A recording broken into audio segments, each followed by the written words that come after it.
All right, everybody, we'll start announcing your top 16 here shortly. We are also going to be doing some throwouts from the top of the tower into the grandstands. So for any of you guys that are down here, we'll announce that shortly. But if you want to try to catch some t-shirts from us here at Riverside Drift and Link ECU, go ahead and make your way back into the grandstands. In about 10 minutes, we'll start throwing stuff off.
Should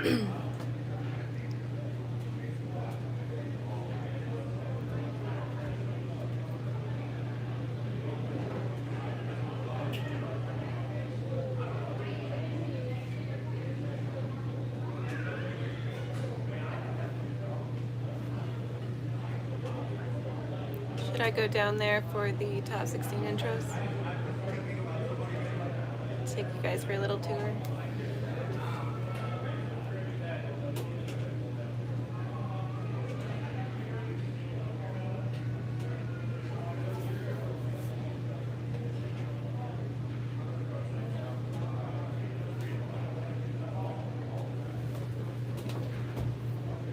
I'll try it. My service is pretty bad though, but I'll try.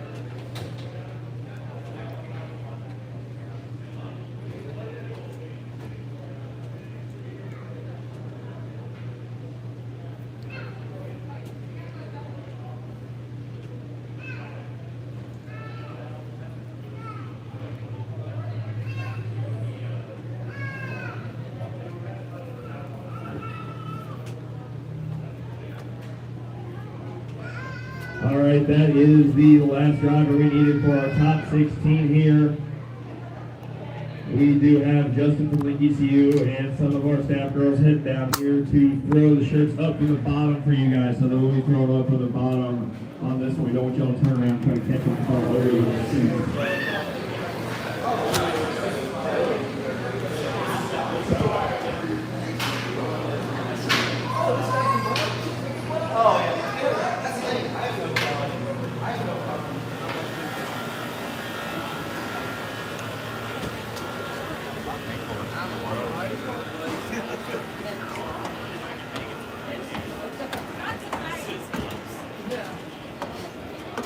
All right, drivers, if you can stand with your cars, we will get started here in just a moment. Drivers, make your way to your car.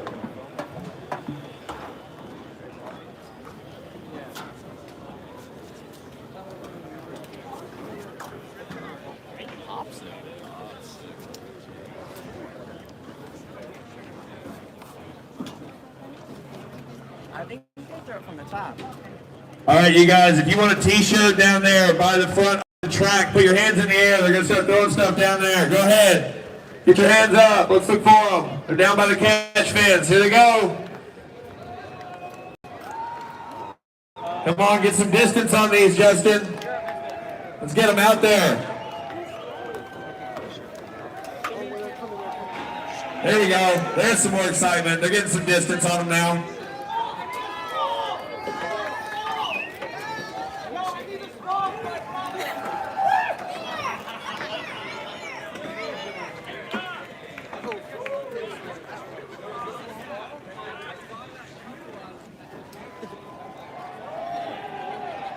All right, we're just waiting on one more driver, two more drivers, maybe make their way to their cars as they finish up these throws down there at the front of the grandstands.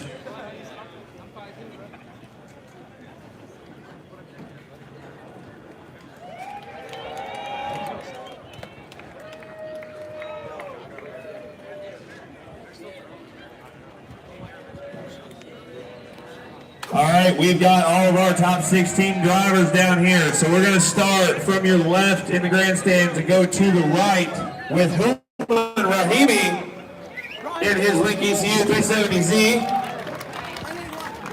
Next up is going to be Adam LZ making the drive from Florida. Next to him, we have Duarte Viana, also from Drift HQ. And Miles of Style, Dustin Miles making the trip up from Georgia. Then we've got your local Midwest hero down here, Mike Fiat, 222, T2 Mike.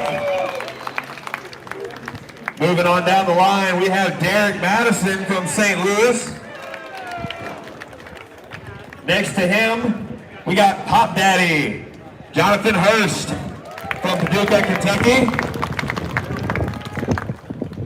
And another one of your Florida boys here, Taylor Ray in his LS Miata. Making our way over, we have Canada represented in the house with Josiah Falaise. Next to him, the Mark IV Supra from Rad Industries, Rad Dan Burkett. Next to him with a little American flag poking out of the hood, you have Trevor Root in the gray E36. And down here with a nice yellow to red fade, you have Jake Wise in the S14. That was one excited person when he moved on into the top 16 here. Next to him, another Florida Miata with Ben Julian.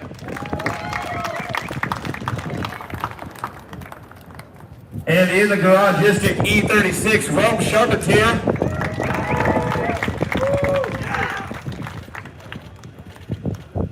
Another one of your Link ECU drivers here in the house is Travis Reeder, making the trip from the West Coast to be here with us. And last but not least, we have Luis. He was your #1 qualifier this weekend. And that will wrap your drivers for the top 16. Now, once we move into the top 16, any driver that advances into the grade 8 is guaranteed money at the end of the day. They will battle from there to find out how much. Let's give these guys a round of applause as we move into the final segment of our Link ECU 50K Summer Showdown.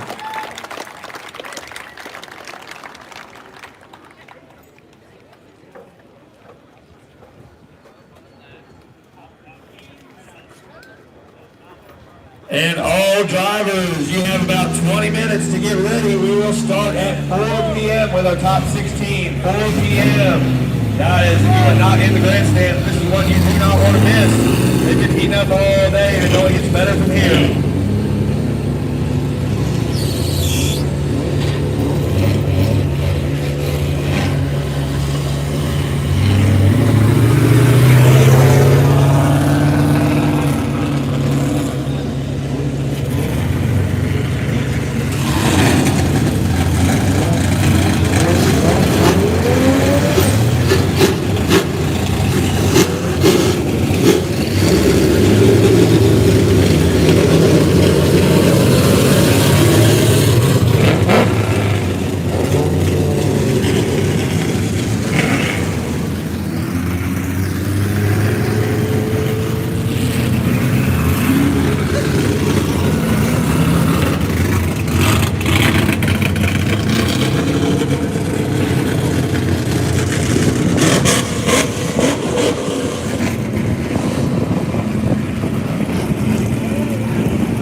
I hope you guys enjoyed that. I think I still have signal.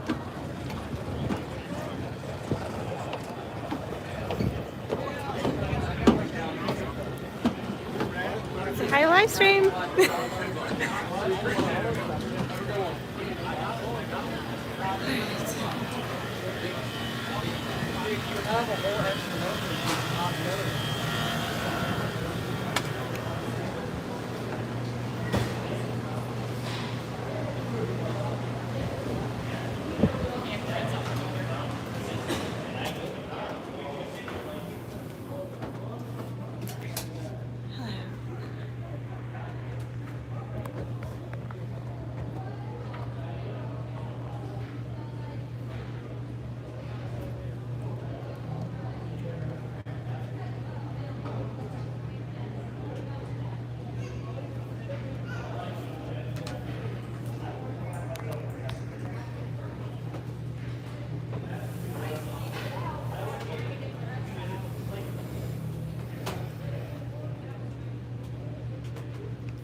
Well, those are all open.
Should I go visit the judges booth?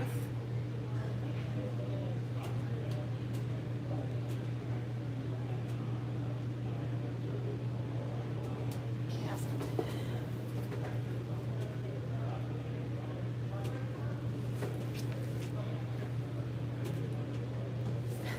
All right, we'll see if they appreciate this or not.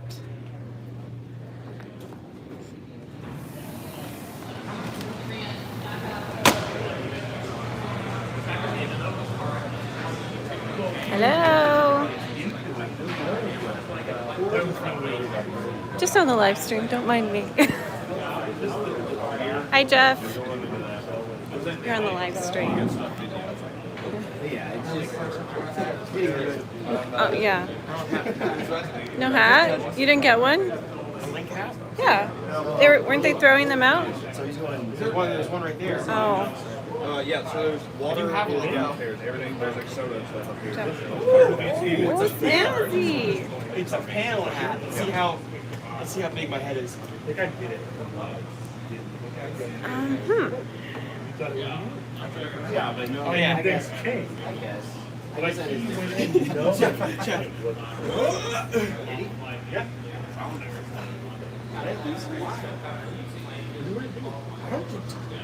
He's a smart guy, but big guy. Smart in all the right ways. Alright. Oh man. Let's go see the link.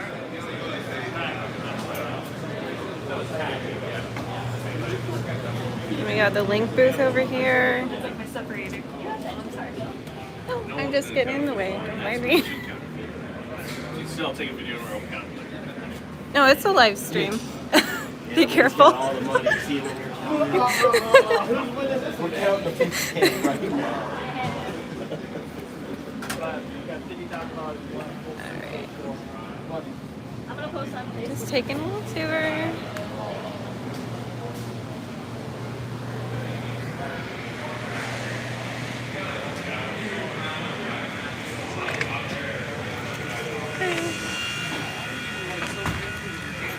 Because I was driving like in between two signs, curves, a couple fire hydrants, other people's cars. He's like, you should get 240. Like, why don't you have 240 yet?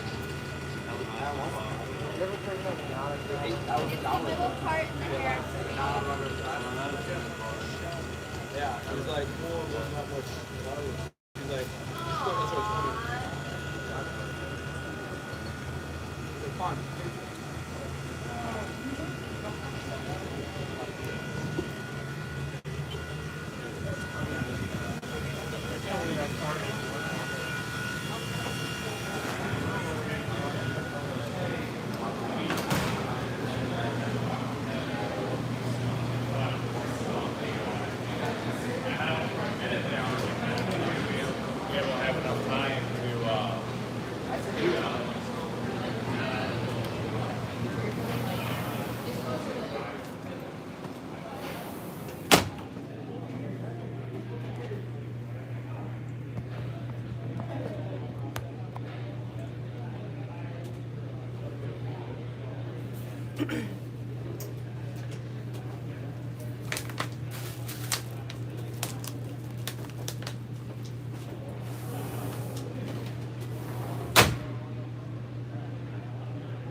Ladies and gentlemen, this is time for your main event. 16 drivers remain. Start off with 84.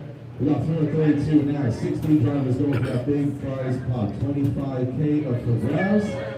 The stress aren't good. We got some sick cars. And this is the first battle of our top 16.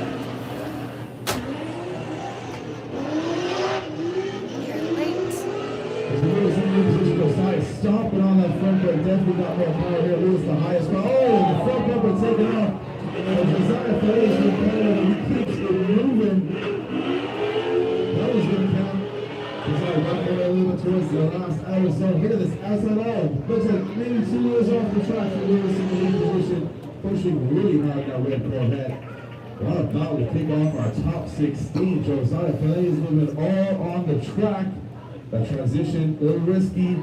Lost the bumper, but I think he got away with it.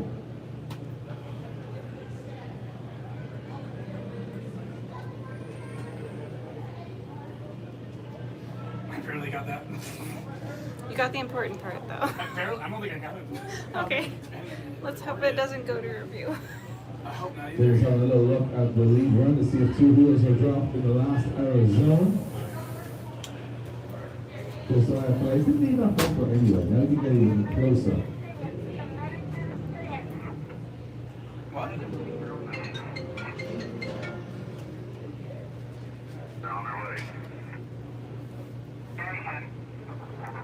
All we know is we're Yeah. detecting, they said they're in the scene. All right.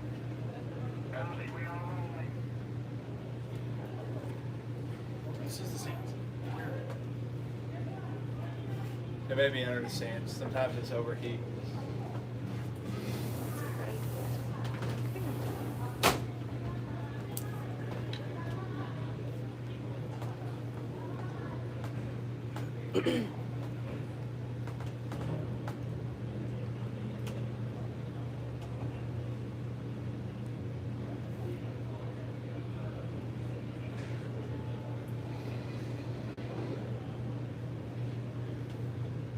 All right, we are going to have a short break here. As we get our safety back out, we have a situation that they are required to attend to. So once we get that wrapped up, we will continue with Josiah and Luis here.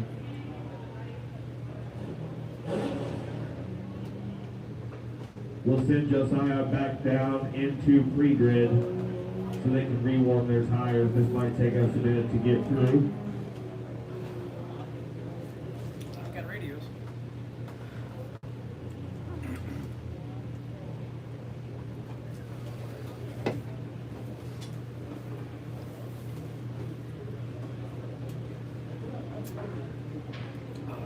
So a little hold up here, guys, as Josiah Fay, so we sent back to pre-grid, and Luis stays in pre-grid. One half of the battle done, but we got a little bit of a situation that our safety team need to adhere to in the stands. So we're going to take a couple of moments just to make sure everybody's okay. Then we'll get back to the second half of this one.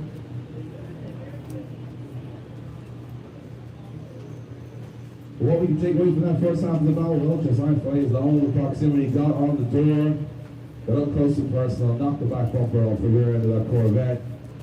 And Luis may have dropped 2 wheels in the last outer zone. We don't know just yet, but the judges are analyzing it, so that could be a tail of the tape here.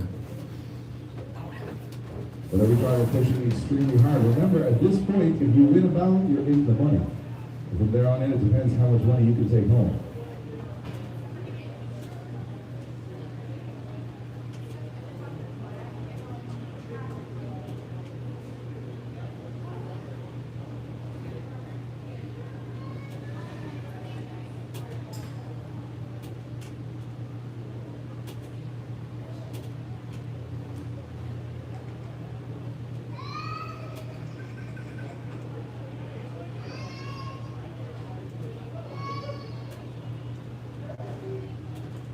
This is a game you guys want to keep count. This is obviously a pros versus Joe's battle. So, professional drivers going up against some amateur drivers. Right now, 7 amateur drivers in the top 16.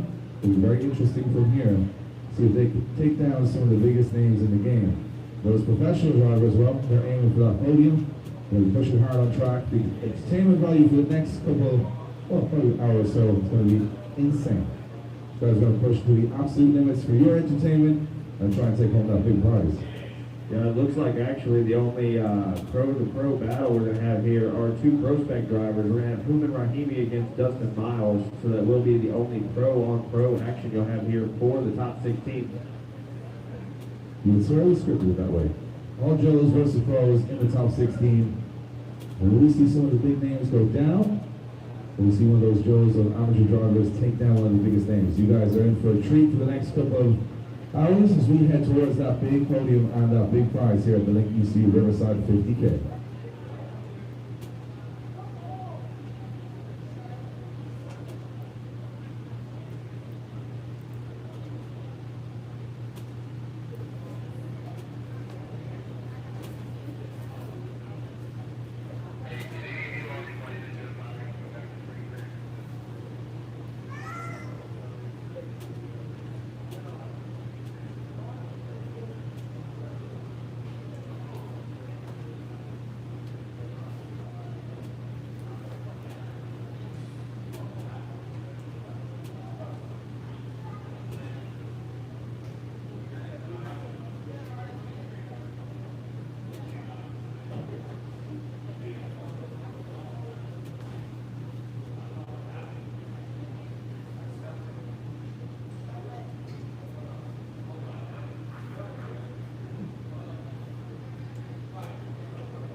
Have that footage?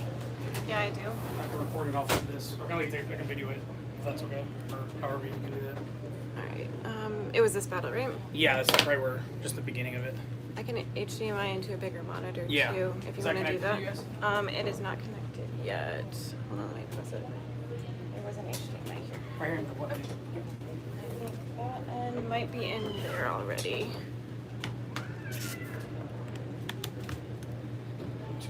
It's right next to them. Okay. Let me know. You're gonna record off of I'm that? gonna try. I mean, it's Okay. probably gonna be shitty, but.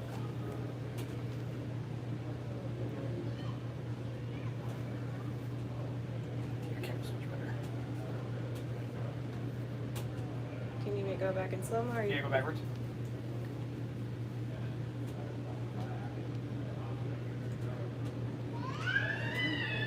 Just a few more frames.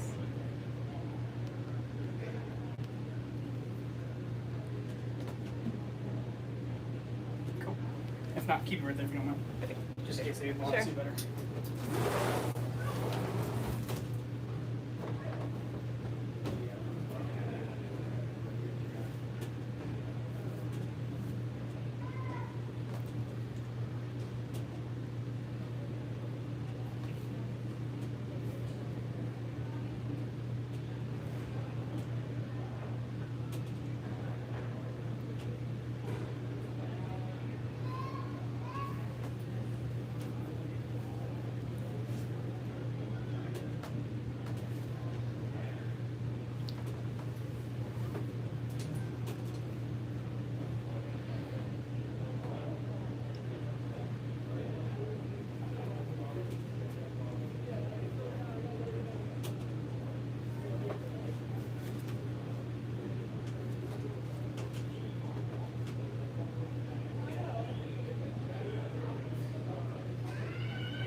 On this side. That way, just in case like this again happens again. Alright, we do You have a clearer our video safety back anyway. with us, so we're gonna go ahead and get these guys back in the burnout box so they can rewarm and get on the second half of this battle. That way. Okay. Oh, there's a power cord here too. I'll climb underneath there.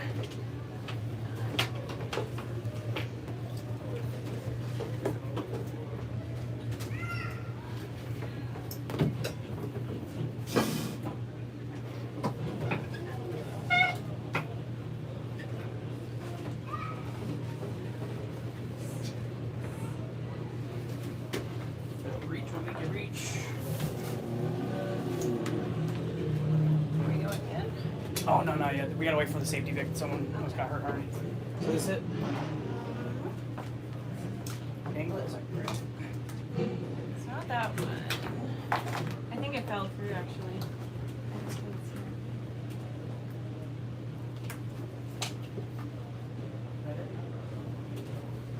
Swing cords. It's not that one.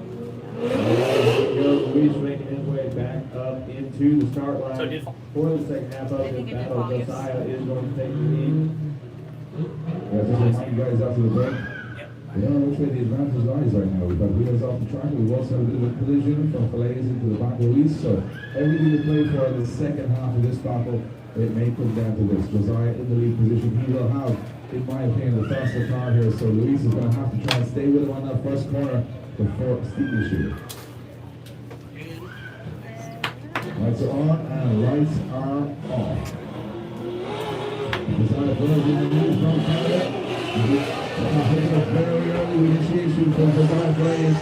Luis off to him. He's going to make up that ground as he does. He's in the smoke cloud as they go into that near zone. As going to try and shortcut this to get up onto the door. Nice job for Luis. There's the car. Just power out the pace for the center section.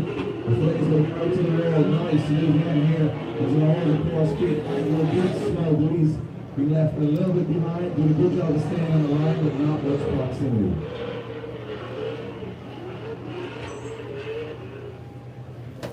He was able to stick with the line, but do you think that's going to be enough to outweigh Josiah Fillets' error in the lead or in the take position, making contact with the back and forth? Could you live stream that? Well, Not live stream, like, kind of. If it's plugged in, I can't see my screen. Oh, okay. So we can do it for review, but unfortunately no.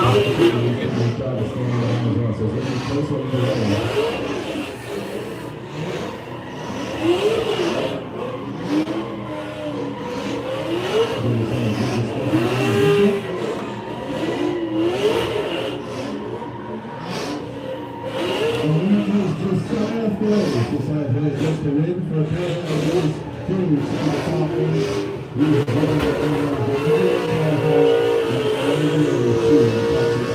top weekend's work.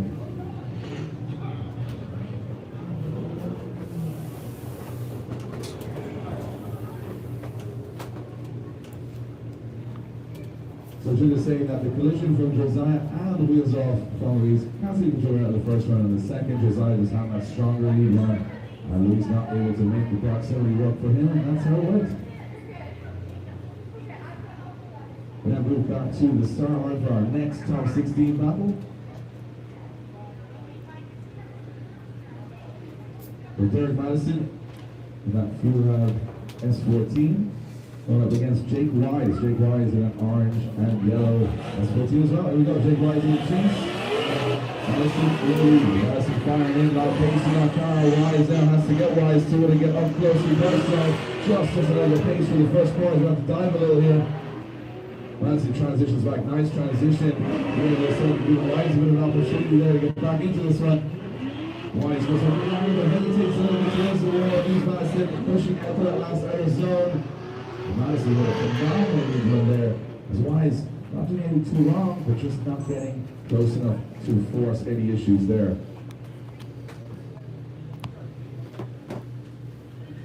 Looks to me like Madison having all the pace in his car, or that car dialed in. Done a lot of practice in the wet and the dry. All these drivers starting to get into the groove now, doing enough laps around the circuit to start to feel where the car works and where it's resting. And of course, as he's ripping them up a little bit, battle by battle, as these. I suppose you got to get to a point here where there's a level of grip you can't go to, but most of these guys will start turning the cars up to 11 as they get to the later stages of the competition with money on the line and knowing that the competition is getting even stiffer. Looks to me like Madison having maybe a small advantage here into the second half of this one, but Wise He's been very solid in that leading position all weekend. Still has a few tricks up his sleeve. It looks to me like Madison is going to just settle back a little bit on the start line here. Get a little bit of an early jump chase car allowed to do this. You can get it so wrong if you go too soon. You got to break behind that lead car into the first corner. It looks to me like Wise is setting his sights on that first corner. Going for a wide line. He's in the lead position. He's got to get this absolutely perfect. Stay right front as they get that first corner. Very close when they go in there.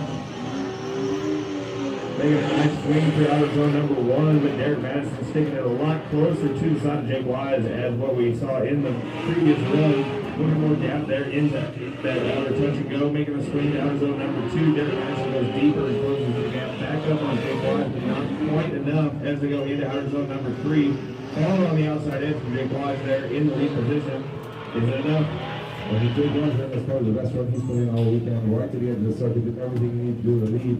Madison, for the first half of the course, was absolutely right there, but a little bit of a bobble going towards outer zone 3. Hesitated a little bit. That Wise got a bit of a ground on. It was going to have to decide which was the bigger mistake and who had to have it lead up.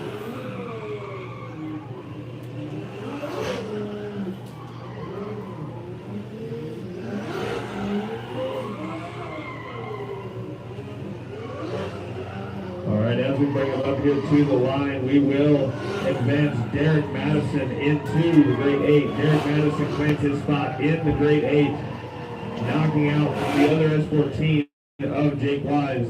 Great runs from both drivers. On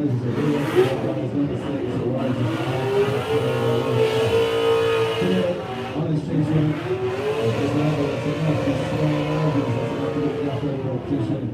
was like Wise, who's had a great weekend. He's done really well qualifying all the way here to the top 16. And, you know, any driver that makes it this far in competition through qualifying to top 16, it's a pretty successful weekend. Anything else is a bonus, but when you get into that top 8, you start to believe, you start to think this could be my day. So there's a lot of guys out there at the moment that are definitely feeling it. Yeah, I think once the pressure's on at this point, you know, you fought your way from 80 drivers into that 64.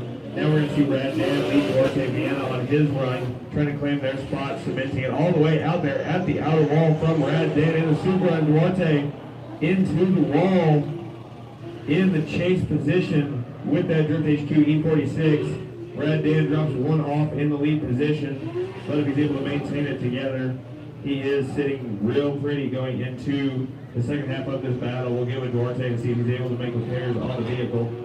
I think he went into the wall. Is definitely going to be damaged there. I think he just about kept the car moving.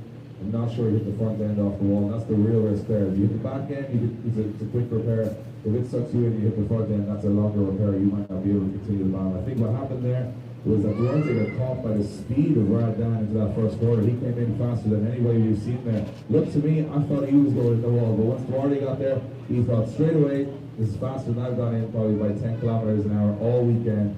Just didn't want the power early enough, let the car wash a little bit, and stood into that wall, unfortunately. Yeah, with these guys making the kind of passes they have been in that first outer zone, those marbles have filled up the last 1.5 to 2 feet of that. So once you go that deep, any grip you have on that right rear is lost. Yeah, well, past the front, I was going to look at Duarte's car. It looks to be driving straight, but I think you'll see him go straight into the pit area, exactly what was caused. 5-minute rule. I think definitely he will wheel damage to the back rail of that car or store alignment knocked out. So he's going to go back in. Drift HQ team going to get to work. Yeah, it looks like they will. They showed up with more parts here than anybody, so hopefully they've got what they need hidden away in that trailer to get the E46 back out here for some action. Well, hopefully they haven't given all those parts to everybody else in the paddock area, so they have some left.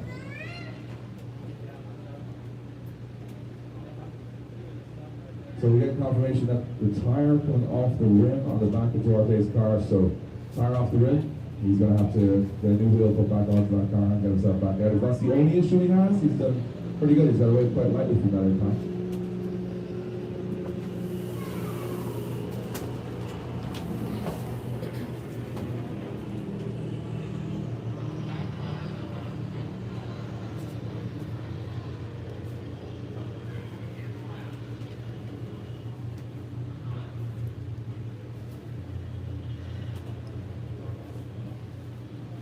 So confirmation that Duarte has broken the wheel on the back of the car, DB'd the tire, and then fixing it back out for the second half of this battle. Also, So he's going back out there with a disadvantage while that looking good for a top 8 spot. He's got one against Papa. Yeah, this next one's going to be Dustin Miles. Miles' style against Human Rahimi. This is your prospect on prospect battle. Two very good little cars, too, to be fair. Yeah, very good looking cars, a little bit different style there. Dustin going for more of the Japanese D1 look. Human, pretty much what you're seeing is one of the drifting days. We got some bright colors there, but it is sitting more competition style. The Dustin Miles definitely has a larger dog. That's what I saw going around the paddock here last night. That dog is like a horse. If you guys see it, it's an attraction in itself.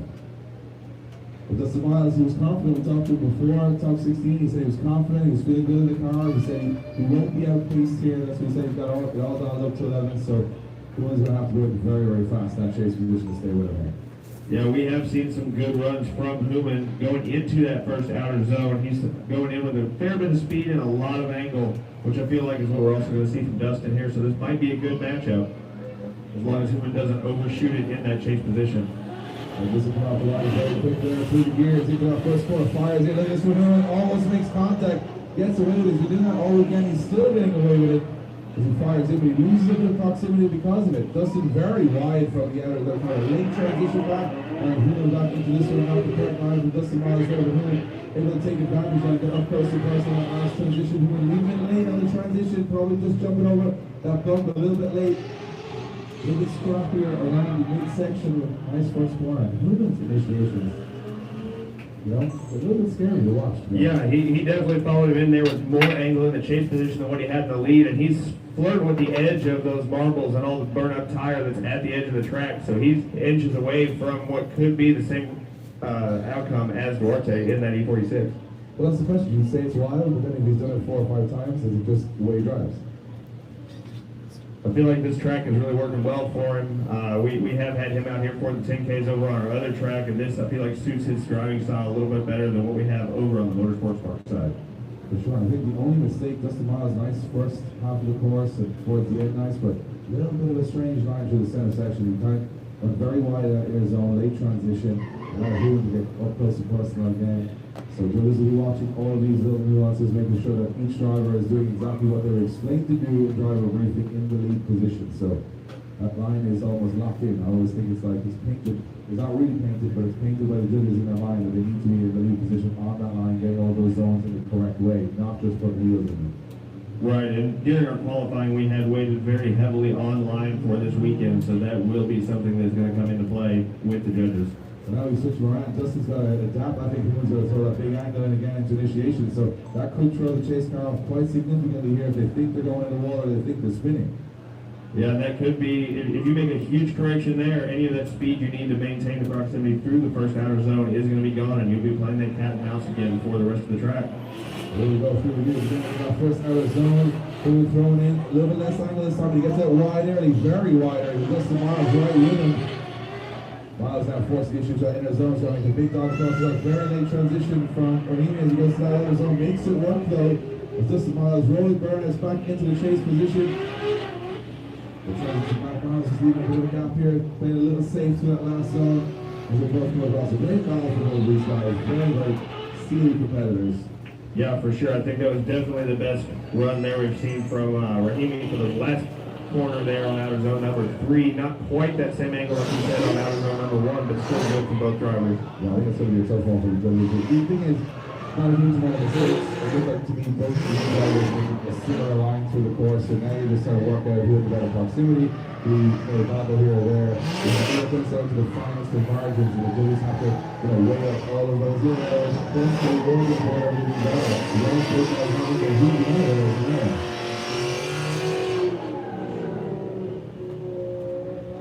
And that will be Human Rahimi claiming his spot in the top 8. Another ECU driver making it in here, knocking out Dustin Miles of style.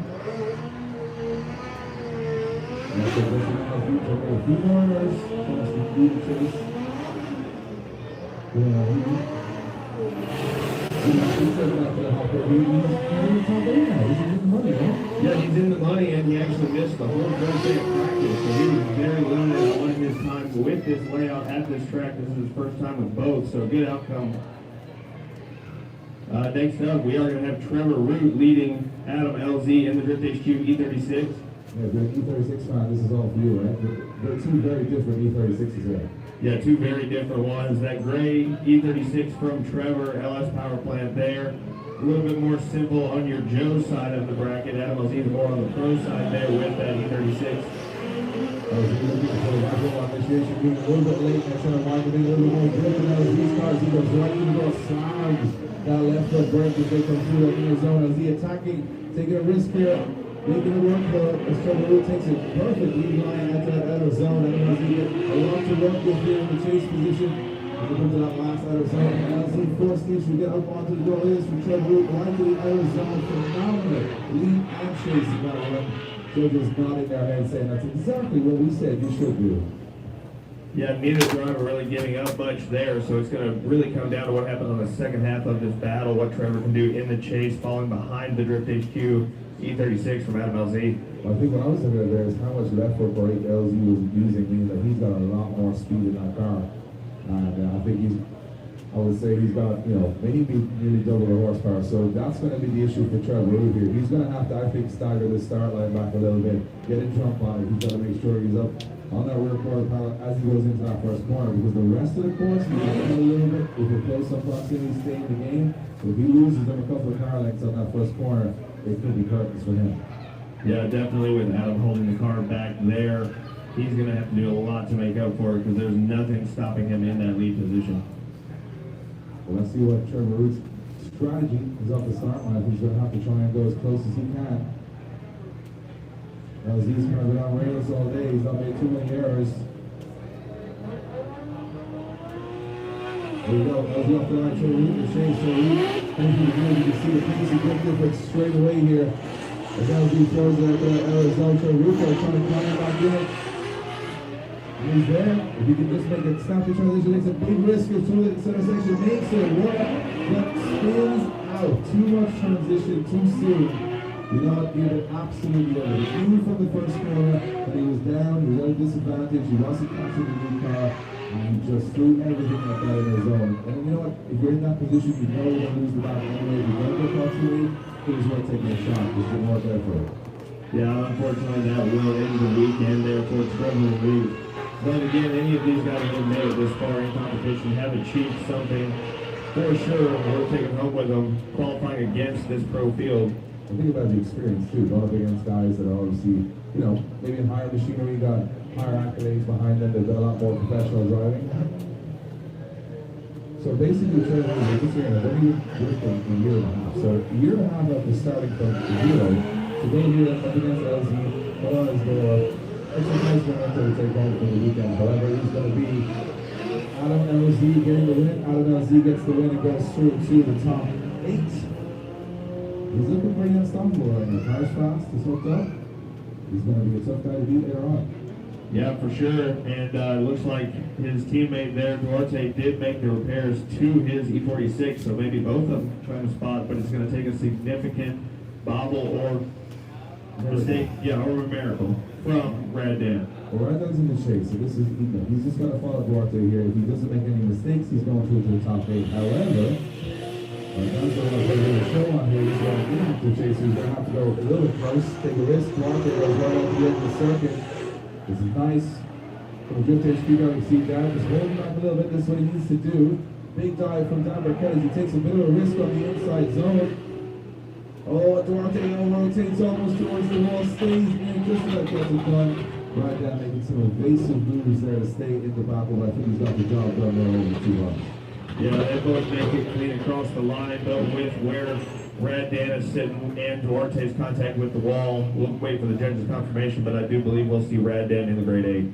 Yeah, I mean, we're not clever as some people are, but we can figure that one out, Duarte hitting the wall. However, he kamikaze towards Arizona 3 there on that last one. He did everything he could do to try and force an issue, but it's very difficult to overturn, after one, it's very difficult, especially making it very nice before we go through. So, we'll make it official. It was going to be Brad Dan going through to the top 8, right now we'll see the top 8. Good to see that after his contact with Troy Manners in the previous one. Next up, we're going to see Ben Julian and Rome Charpentier in the E36 holding his tires up in the burnout box. Ben ready on the line to take the lead position. Yesterday of going into sometimes these little drivers can be tough to take because they don't move as much as, you know, that long wheelbase can snap very quickly to different directions. It can be quite difficult to chase, even for a very experienced driver like Charpentier. This will be a challenge. I mean, sometimes you can't even see them a lot because they're very, very low. You can see kind of the top of the roof on transitions, but I think they've got a lot of pace, surprising amount of pace on these LS on 15-inch, you know, wheels, which I think can catch a lot of drivers out. So this is going to be an interesting one. Yeah, it looks like the lights are set and ready to go here as Rome starts moving before Ben tries to hang with him as they go into the initiation there. Ben makes a nice little flick, but not quite there yet, and he makes it at the edge of that outer zone, able to fill the rest of it, bringing it into inner clip number one. Rome, not quite the same angle we're seeing from Ben, but still maintaining about the same position we started with. Both drivers into the touch and go up on the outer zone number two. Rome makes up some of that ground he needed there in the first outer zone as they make the jump through the Southern Love Home Matchmaking outer zone number three.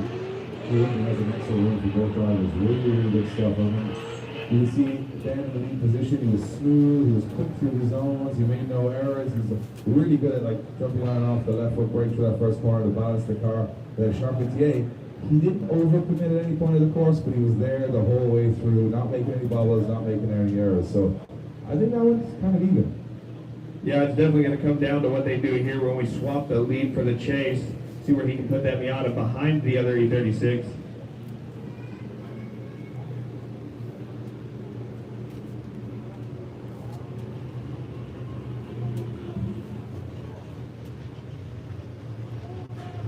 Another situation is going to be very interesting because you've got essentially a Miata chasing the former drift car into the first corner. These things don't normally happen, you know, when you see these guys with the whole build cars going up against full-on pros. But looking at the first run, I don't think that has any lack of pace here. I think it works really well on this course. If he can get a jump off the start line here, which it looks like he's going for, he's got a shot. Yeah, he's definitely seen success with us here at Riverside Drift. The first 10K shootout we did, he was the victor on that as well. So he knows us here, he knows how things are done, and he knows what he needs to do behind Rome, but he might have got a little bit too much more than he could handle right there as Rome makes the pass then on the inside going into outer zone number one. It was swinging out and following line, but is that going to be too much of a deficit with what he had there going into the initiation? Not quite on the same line as Rome, but they bring it through the touch and go back up onto outer zone number two. Rome put the back bumper in there, but Ben's hanging right with him as they make the jump into outer zone number three there on the edge of the concrete. He took off like we did the last week for that battle. He was so far off the start line, but you know what? I thought he would get messed up more than he did. He actually held off a little bit. It depends at the start what the judges say, because was he initiating before or after that first initiation zone? He was right there with him for the rest of the run. I think there's a little bit of deliberation of that. Yeah, they might look at some of the replay there to see what happened at the initiation. Was it too late for it to count, or was he able to save it and get what he needs? They are recalling the footage now on that one as Mike Fiat and Jonathan Hurst warm up for their runs in the top 16.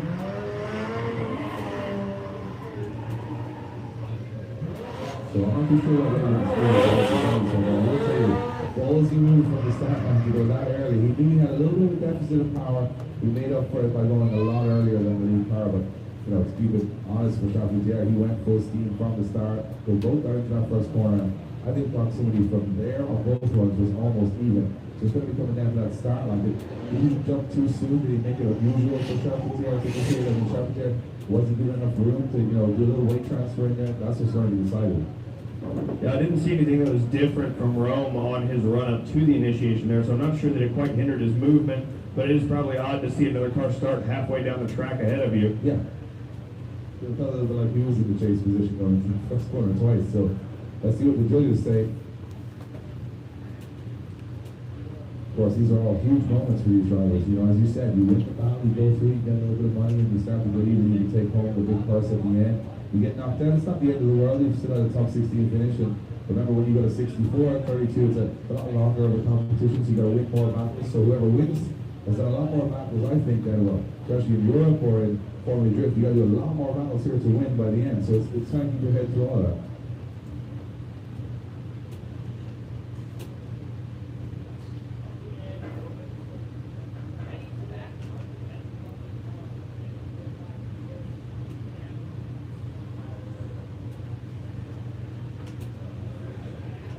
The judges still having a good shot about this one. And that's the thing, judges have to take their time. We want to keep the show on the road, but remember, for these drivers, for how much they've sacrificed on building these cars, getting here, putting all the work and time of their crew into getting this point in the competition, we don't want to rush any decisions. We want to make sure they're absolutely perfect, and that's exactly what we're doing right now. Yeah, we want to make sure that all of these judges' calls are final. This is going to be how they move on. There's no recalls, no protests. This is the final word once they make this call, so they're really taking the time to make sure they make the right one. While we wait on the debate from the judges, Mike Fiat and Jonathan Hurst have driven together before, so this should be a good battle coming up. And it looks like in a big upset, we're going to have Ben Julian taking the win. Ben Julian in the Miata takes the win.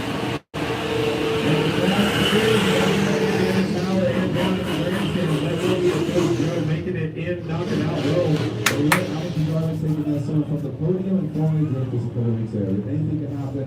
That makes it very exciting for the rest of this. We got another pro versus Joe battle on the line. Yeah, the last time these two drivers drove together, Jonathan Hurst's vehicle actually shut off in front of Mike Fiat, causing his RX-8 to go about 3 feet in the air as he climbed the side of his 350Z. We'll see if they can avoid the same fate here today. Here we go. So we're going to get loud about it, that's for sure. Yeah, between the high revving, high noise of the FC and all the pops and bangs coming out from Jonathan Hurst cars to go into outer zone number 1, this definitely is one that you're going to hear from miles around Salem. Hurst, you can get what you desire at the start of the first zone, and now he's back in the mix here. Oh, it's a spin from Mike Fiat. It looked to me like Mike Fiat over-rotated as he went to the wall. I'm not sure what happened there. Yeah, I'm not quite sure. It looks like it might have still been movement, but I don't think Jonathan Hurst was expecting that much angle there. He was still sliding when he ran into the front of that RX-7, but the judges are going to review the footage and see which way they want to make the call there. Yeah, on into the approach, I saw some pop-up lights, and I shouldn't be seeing them from this angle up here in the tower, so he was facing us at one point.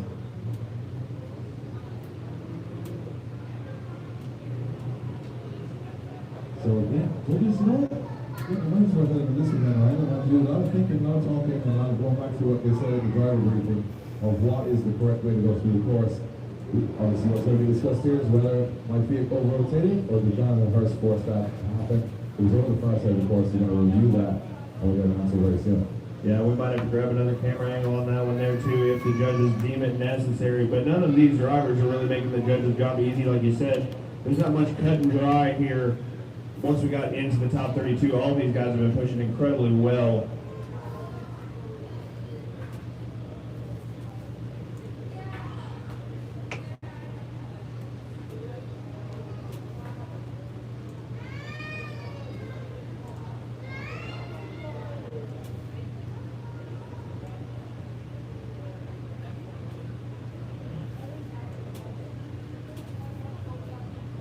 So judges still having a conversation about this one.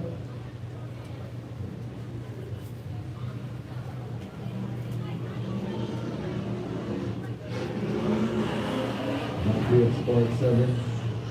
Marshall's on the little spills, wall hits, flying. That's what you love in drifting. Everybody pushing super hard right now.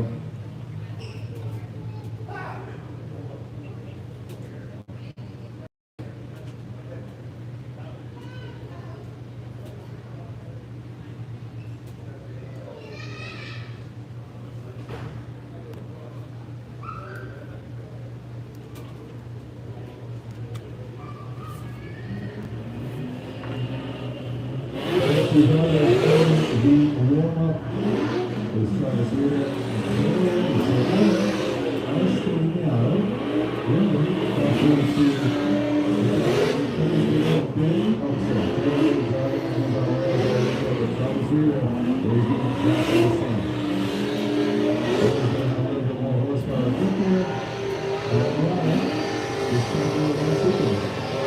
Transitions, smoother run through the course, especially the second half, because you can't really pull away with power to many areas there. So the underpowered car, once you can stay with the lead through that first corner, the rest of the track gets a little bit easier. So they go to the start line. Reader will be the lead driver. Taylor Ray taking a big run up with this one.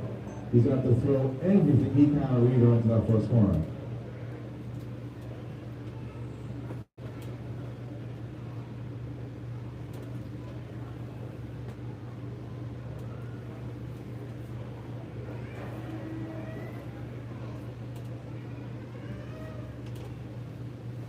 So they are Barton on the start line. Travis Reader in the lead. Taylor Ray in the chase. Start line Marshall's got to hit the button. Thumbs up from both drivers.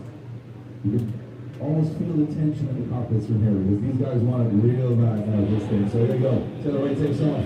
Big jump to the right. Travis Reader still has the pace over that first corner. Goes super wide that Arizona. Look at Taylor Ray.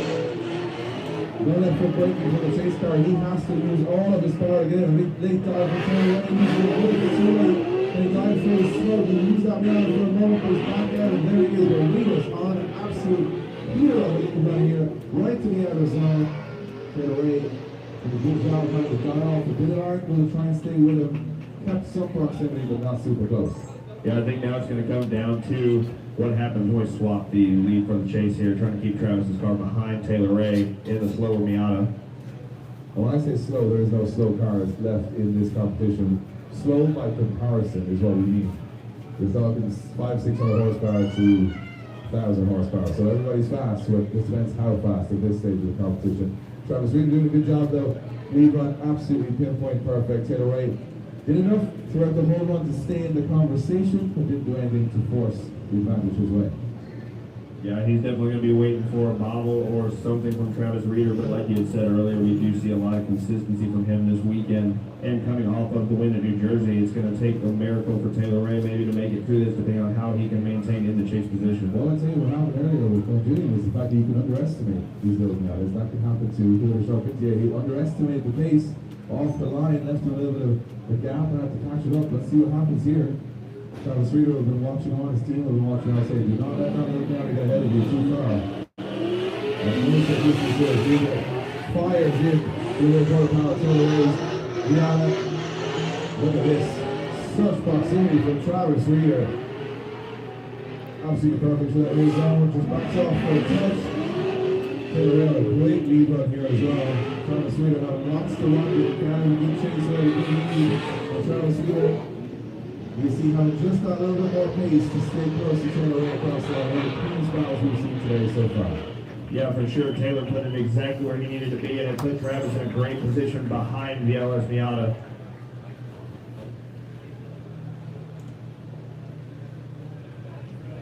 So Taylor Ray doing everything he could do, going up against a top flight Formula Drift car.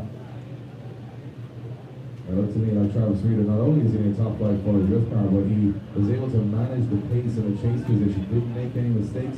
Very tough to drive these highly gripped up cars against a car that isn't at the top level pace, but did a good job there. Let's see what way the judges go.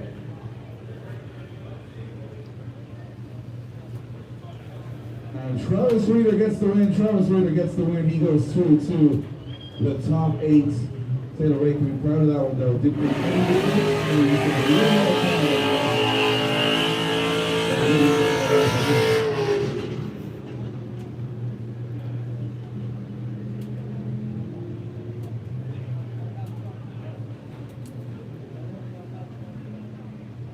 We got a couple of cars waiting out in the paddock right there. This is the back out on the circuit for some second half of the house. Some issues, some hits.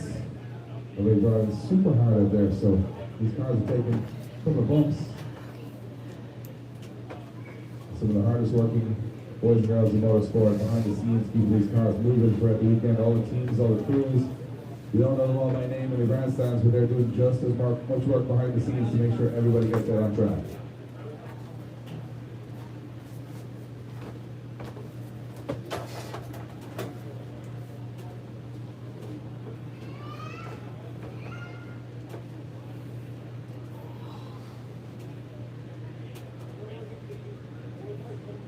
Well, you guys are having a good time here at the ECU Riverside 50K. We're getting to the business end of the competition now, moving closer towards the top 8. We start with 84 drivers.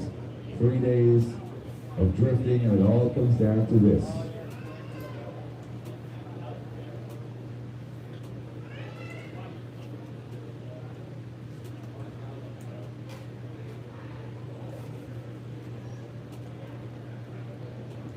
Alright, with Mike Fiak on his 5-minute timeout, we are going to head and move into the first battle of the Grade 8.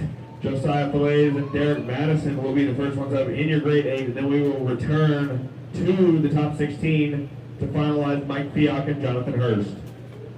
It looks like in a strange change of fortune, a small guy has decided to enter the competition at this stage. Let's see how he gets on.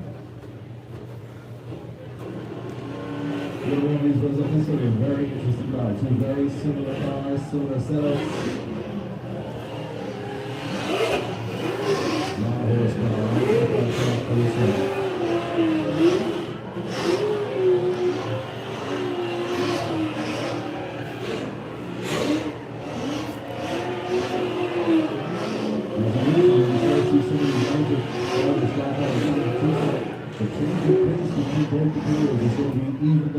Quite significantly from here on in. It is not going to be one car significantly slower than another.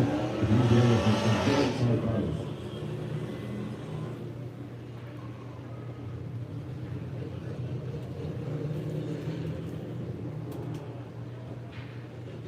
Derek Madison lining up. He's going to be in that lead position. Higher qualifier. Derek Madison in the field out S14 going up against the FDF race shop. S14 of Josiah Fillets. This is going to be an interesting one. Two very similar setups. As I mentioned, Madison, those are the things that are not starlight here. Trying to get a little bit more pace into that first corner. Sorry, Marshall, I'll do a little bit more running away than usual, and here we go. Madison will lead Fillets in the chase play. Entry, and they fire in Madison. Oh, that's what they're pushing wide down. I was look at Josiah Fillets right up close and personal as they come to that first inner zone. Late transition, Josiah Fillets been doing this all day. Next, contact drops a wheel in the chase position as Madison undisturbed by in the lead position. Late dive from Fillets, there was the damage done when he dropped that wheel off the course into the mud, lost traction, lost momentum. For a moment, maybe it was enough.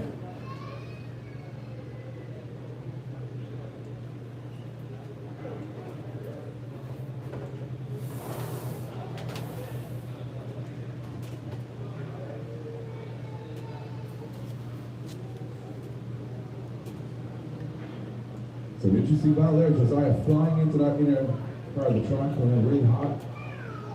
Backing out a little bit, maybe drop a wheel. You'll see what Madison did in the replay up here at the Driven Tower, but instinct. Not a good mistake by Josiah.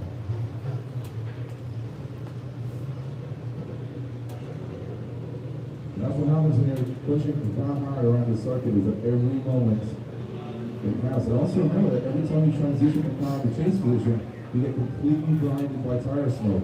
So you lose the other car for a moment, and sometimes when you pop back out of that smoke, you're not where you thought you would be. You got to switch around with Josiah in the lead, Madison in the chase. Still a lot to play for on this one.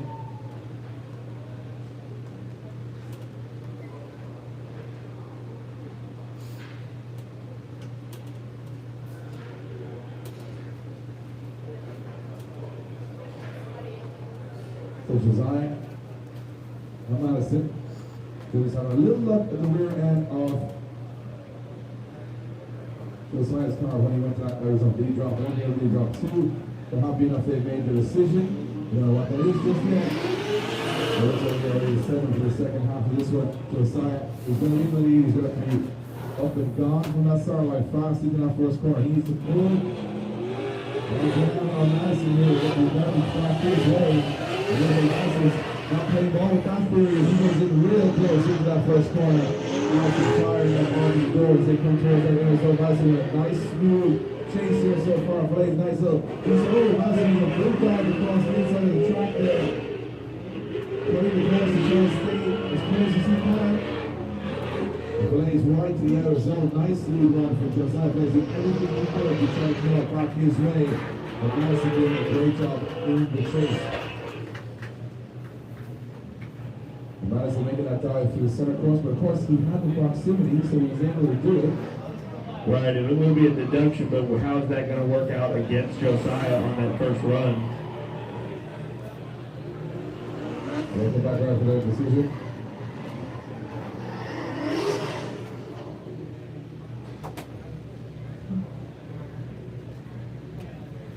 So it looks like the judges have made the decision going through to the top 8.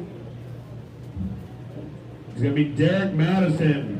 Derek Madison moves on into the grade 8, knocking out Josiah from Canada. You know, it's funny. All it took was a small on the back of Josiah's car. That was the difference, man. Came in hot in the chase, just misjudged the edge of the track, dropped one wheel off the track. The competition's so tight right now. One little error and we're going home.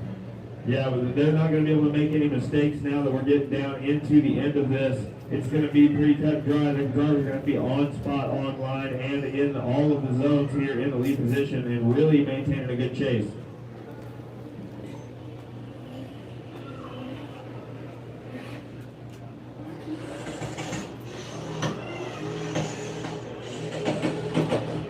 Alright, and Mike Fiat does not return to the line after his over-rotation in the 5 minutes. So Jonathan Hurst here submitting his spot with the bye run. Giving it all the limiters. He comes around through So I Love home match, making out of zone number 3 here at the ECU Riverside Drift 50K Summer Showdown.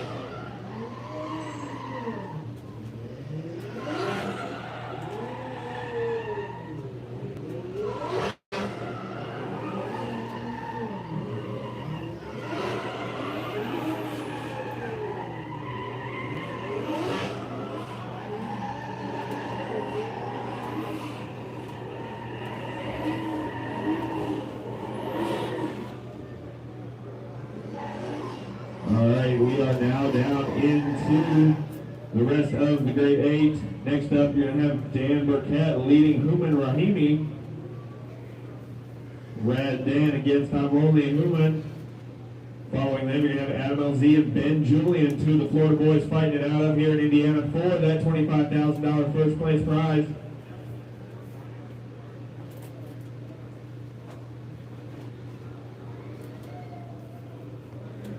Alright, here you go. They got the thumbs up from the drivers. Hoomer backs up a little bit and confirms that is where he wants to start this battle as Austin sets the lights.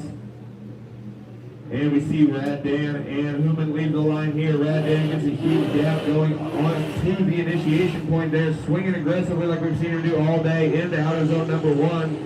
Filling that zone with smoke, but it looks like it's just the right rear tire that might have been in the zone on that as they make the switch over to the touch and go. Hooman sticking with him through all of that, maintaining good proximity into outer zone number 2, leaving a little bit on the transition as they go in there, as they make the jump into outer zone number 3. And Hooman midline, Dan leading the whole zone with his left rear tire in it. It's impressive. It takes a very, very fast car to make Hooman's car not look fast to the first section, but Dan thrown in big angle into that first outer zone. Probably the biggest angle we've seen anyone throw in there, but didn't get all the way out to the wall on his lead run. However, Hooman did a good job of getting back into it towards the second half of the battle. These guys going super hard now in the top 8. Remember, you get to the top 4, you got 2 shots at the podium, so they're so close.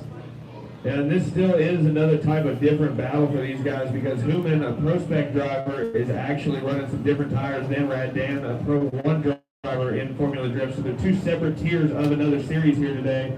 You guys don't ever see battle together in that series, so this is another unique opportunity here at the Riverside Drift 50K Summer Showdown. Yeah, it's going to be interesting, as you mentioned, with the different tire setups. Dan's going to have a lot more grip here, he's going to have a lot more pace, he's in the chase position. You have to manage that. It is difficult to manage a car when you know you've got a lot of grip in the car, it's going to constantly want to straighten up on you. So Dan's got to control that, stay on the left foot brake, handbrake, make sure the car stays sideways in the chase, get as close as he can. This battle far from over as we head to the second half.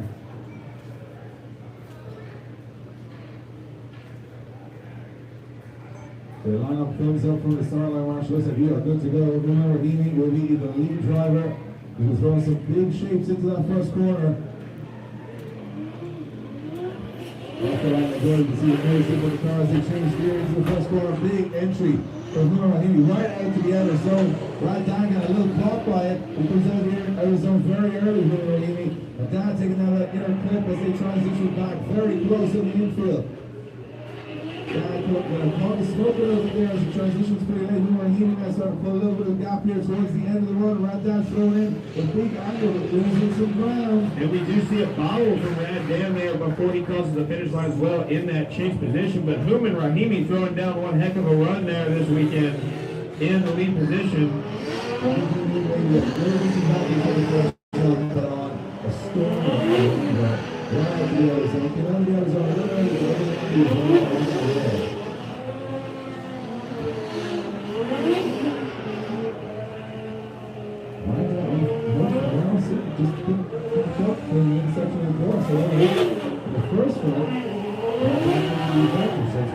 Both ways here to see who's got the bigger advantage or disadvantage.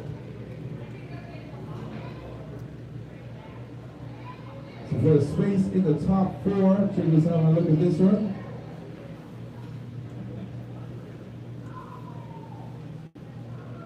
And Human Rahimi is going to advance on.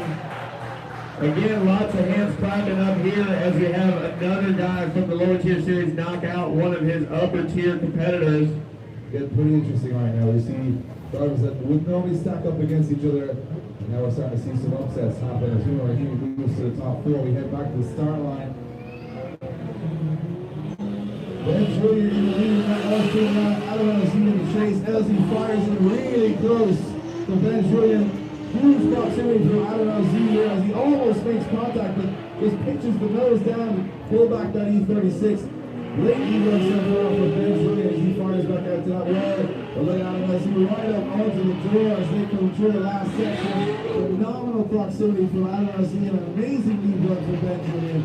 Top tier drifting right now, ladies and gentlemen.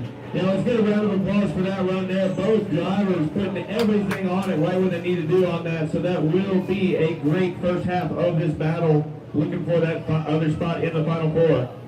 Well, this is interesting because both drivers go to the second half of this battle now knowing they've put in phenomenal runs. Great lead for Ben Julian in the Miata. Excellent from Adonai Z in the chase. I think it's probably the closest chase run we've seen today so far. Adonai Z definitely not underestimating the talent of Ben Julian. He's been taking them big names all day long. They take down another one, and Adonai Z probably taking a small advantage from that one. So there's some great proximity throughout the whole course. Now we switch them around. LZ will have the bigger tire and a little bit more horsepower. So Julian, look at this. He's going to line up probably a little bit far back from Adonai Z to try and get the run in.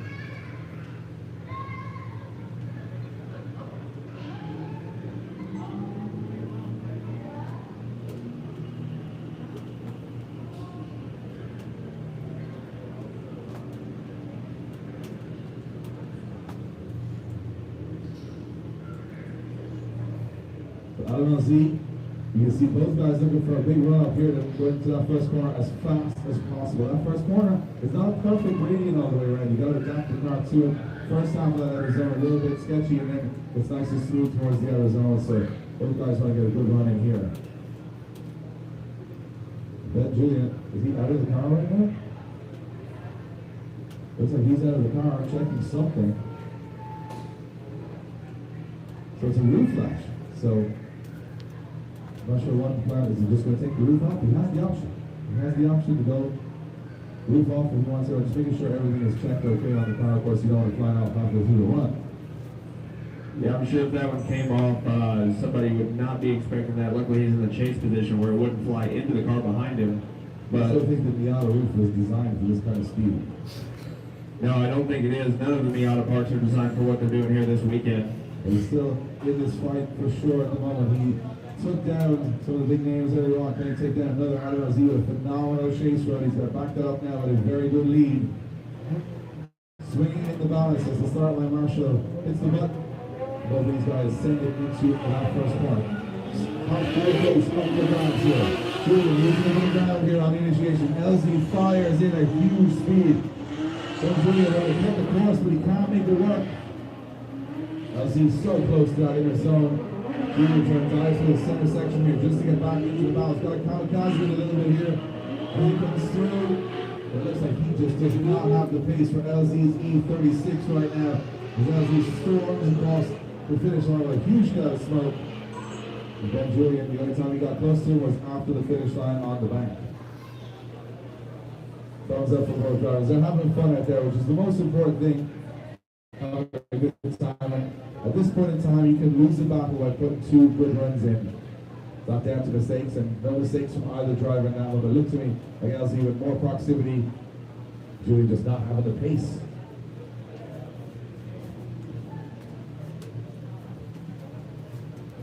The going through to the top 4 is Adam. LZ goes through to the top 4. Ben Julian eliminated out of the competition, but he's all smiles, as you can see from here in the tower. He enjoyed that one.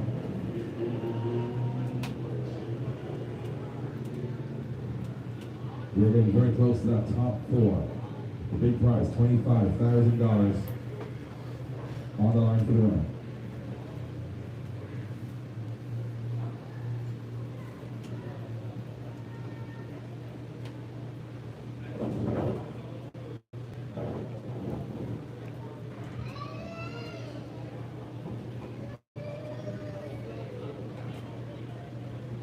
So we got one top 4 battle to go, or one top 8 battle to go.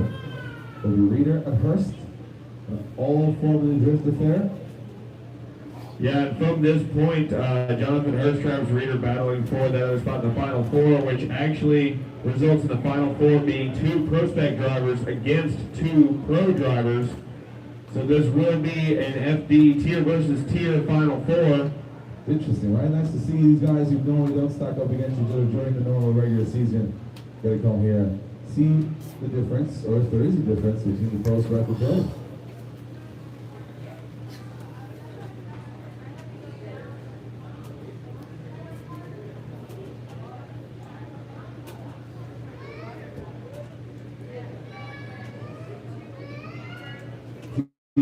Jonathan Hurst making his way back to the start line. Looks like they fixed any issues in that car. He'll be ready to go against Travis Reeder. 2 guys who are on form right throughout the competition.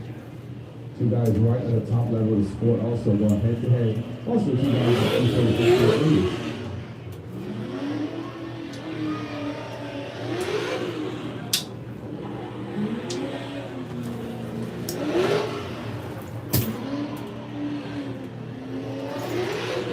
Reeder and Hurst, and warmed up to the last spot in the top 4 of the class.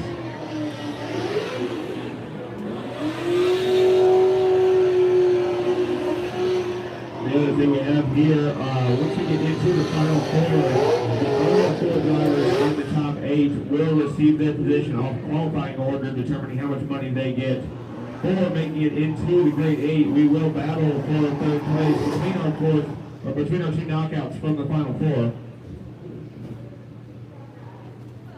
Reeder and Hurst at this point in time are 1 step away from 2 shots at the podium.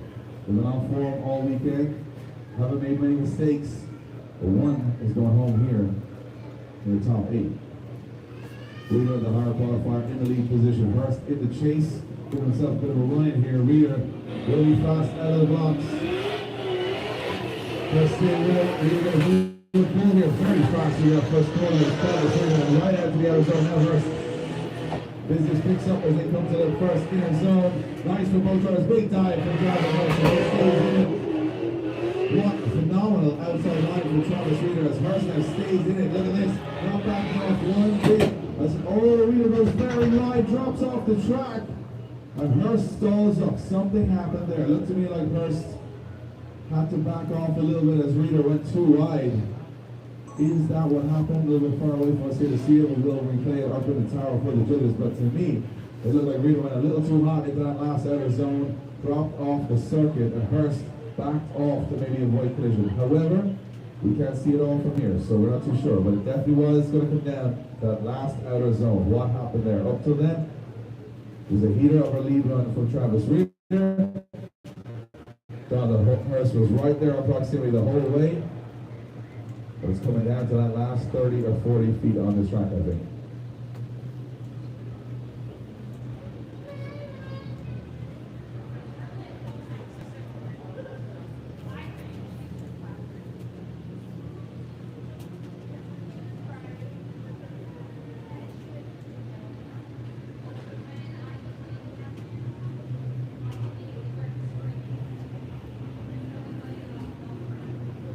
So other information coming our way, it looks like Travis Reed will run with a small jump at the end towards out of zone 3. DB to the tire, comes back down on the rim, doesn't have the grip in the car to pull out of that last corner, drops off the circuit, slows down, Hurst comes off the throttle. That's what we're hearing.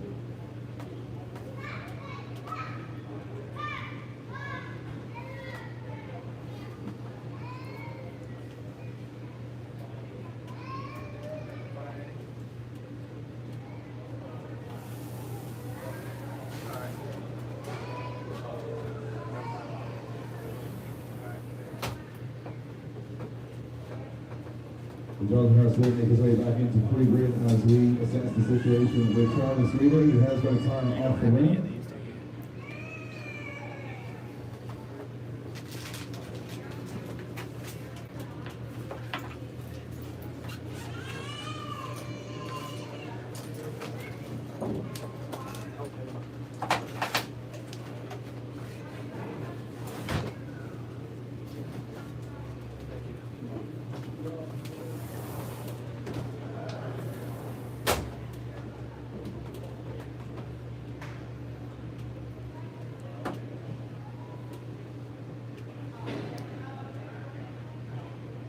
So just overhearing what's been going on. So I'm going to put it over to Ryan. Ryan is put the wheels here. So what's happening? So Travis Reed is DB to the tire. You guys are assessing the situation with the judges. Am I right in saying that because he was at fault for DBing his own tire, he pretty much is out of competition right now because he's DB to the tire? Correct, yeah. The tires can be reseated if it's from a not at fault collision. So if a chase driver, for example, hits a lead and the DB as a result of that, then the not at fault driver can make a repair. But since Travis Reeder independently flew off track with both rears and DB to the tire, that will be the end of the weekend for him. So he will submit his spot in the payout for the grade 8 based off of his qualifying position, which I believe will put him in 5th place for the weekend. That's like a fast break for him. For Hug.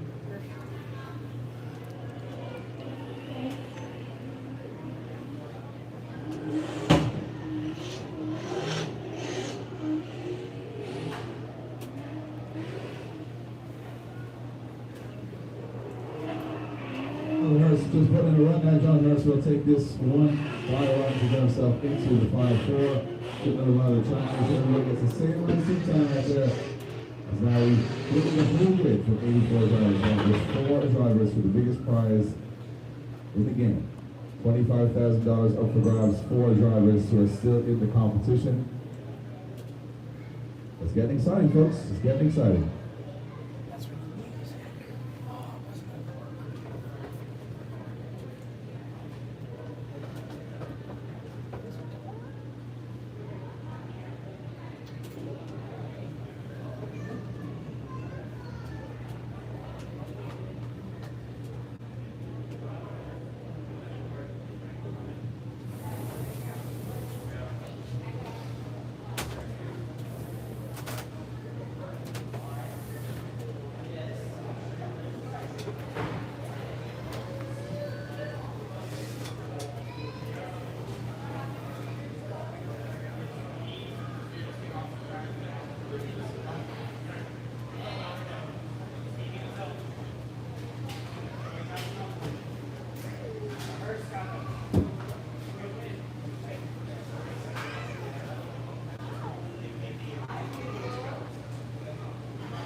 right, next up, we are going to have Derek Madison leading Human Rahimi. This will be the pro spec side of our Final Four here.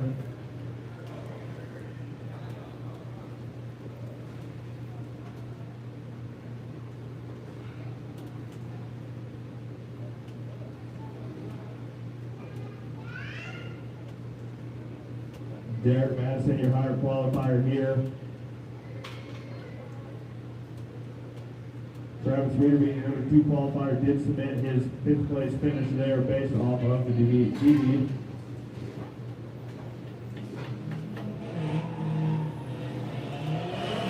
Going to give space, and Human going to throw the same aggressive angle. No, he is going to shallow up to kind of maintain proximity on there now, as they make it through outer zone number 1. Swinging it nice and tight on that first inner clip, making the switch over to the touch and go. Human catches right up to the board. Derek Madison, he drops one tire off into dirt, throws a bunch of ankle into weak position. Causing Human to make a correction there. And another correction in the chase position. This one independent, not caused by the lead driver, Derek Madison.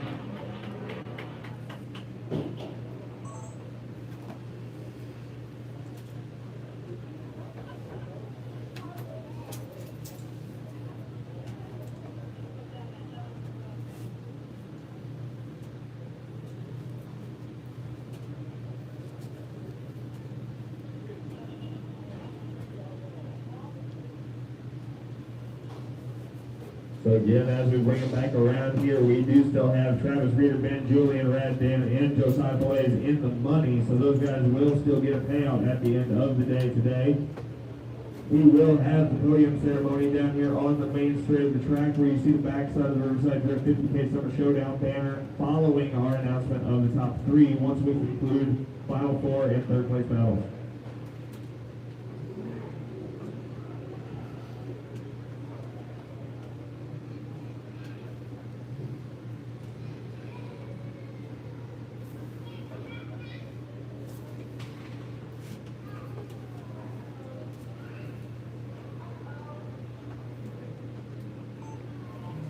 All right, here we go. Thumbs up for both drivers as Austin sets the light. Human Rahimi leads Derek Madison here. Both drivers want to keep their cars together as they do need to see competition again in St. Louis next weekend, making it past that initiation point. Human goes deep. Derek goes a little bit deeper out there towards the wall, but unable to maintain the proximity through that first outer zone, bringing it tight on inner clip number 1. Derek not being able to stick with Human with that same proximity. Human doesn't drop one off there, going through the touch and go as we saw in Derek Madison's lead run. Nice and smooth into the edge of outer zone number 3. Makes a little bit of a leg entry in the new position, but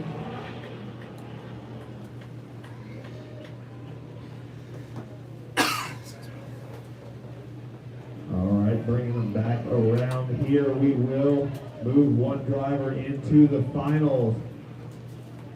Whoever emerges the victor from this will go against the winner of our pro side of the Final Four.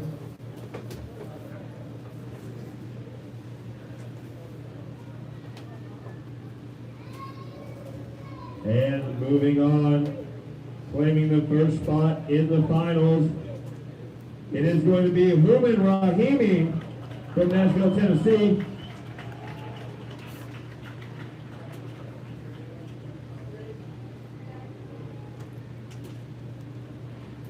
So Derek Madison will have to battle for 3rd place.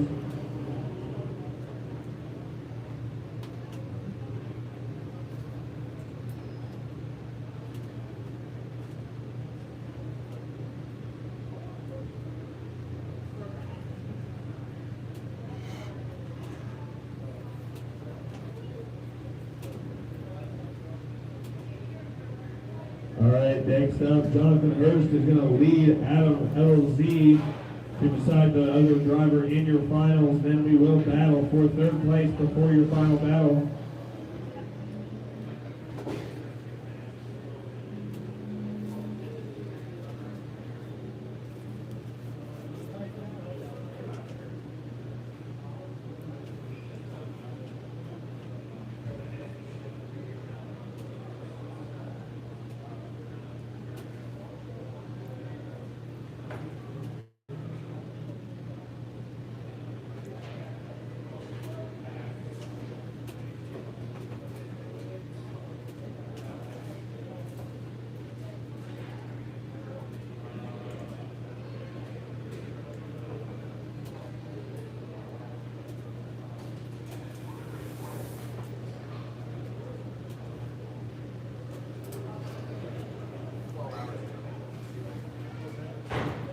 So we have one driver into our final.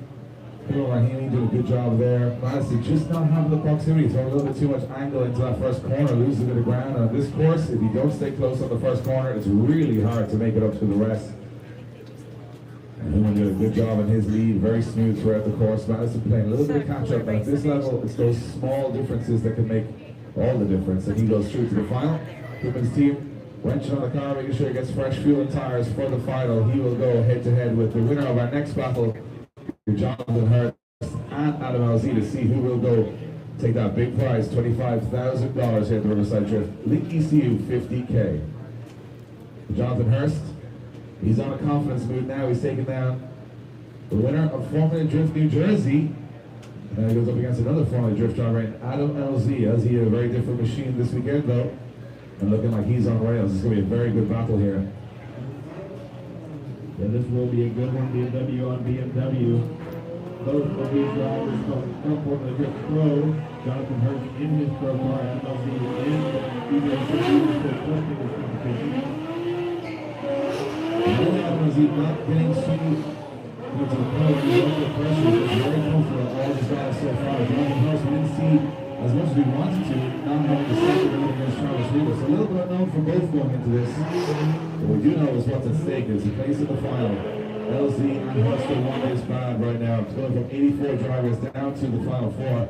Remember, at worst, you can take second place if you win this battle. So this means an awful lot. You can see both drivers give a little high five, a little fist bump before the start line. Good sportsmanship here. But maybe big money on the line, but there's also some good camaraderie behind the scenes. These guys want to put on a show for all you guys in attendance. So here we go. LZ in the chase, Hurst in the lead.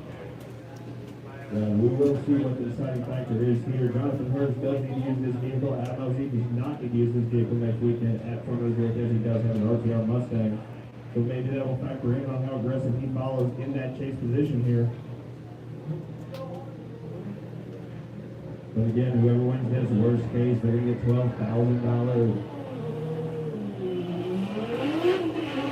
Going into the initiation, Jonathan Hurst, Adam LZ not giving much room there. Both drivers deep out of zone number 1, right on the edge of the wall. A little bit of foot brake there from Jonathan Hurst as they make the dive into the inner clip. Adam LZ transitions in behind.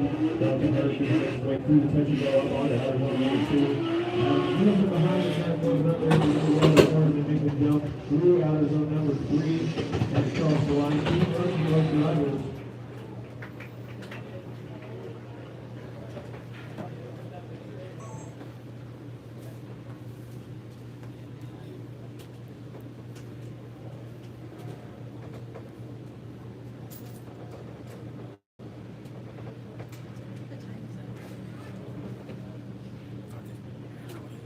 Really for the schedule.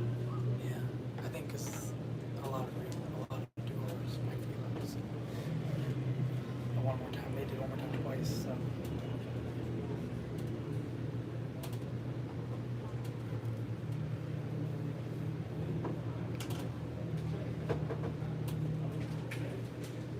All right, here we go, swapping them up. Adam LZ is going to take the lead. Jonathan Hurst is going to give chase.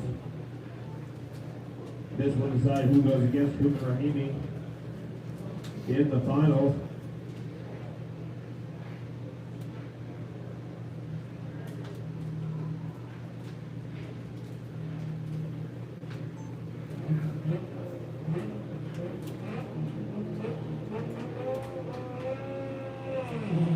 All right, here we go. Adam LZ in the lead. Jonathan Hurst gives chase. Adam gets a big gap there going into the initiation. Lots of angle right on the edge of the wall.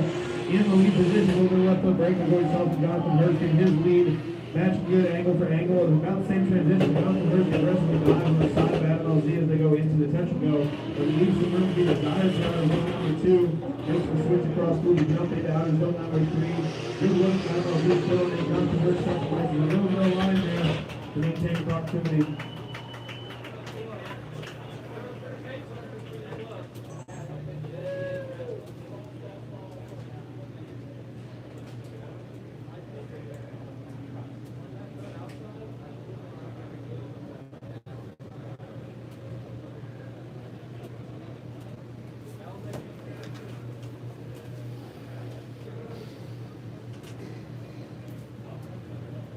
All right, right, here we go. Bringing them back to the line. Your driver claiming the other spot in the finals is Adam LZ. Jonathan Hurst will stay in battle. Derek Madison for third place. Yeah, just to clarify on that decision, it all came down to proximity. Jonathan Hurst just on the start line, just leaving that little bit of a gap. LZ went so fast into that first corner that it took a long time for Hurst to catch back up. But towards the end of the course, he wasn't as close to LZ as LZ was to him on the reverse. So down to proximity, good leads and chases from both drivers, but when it comes down to proximity, which is what we always see, LZ doing a little bit better of a job.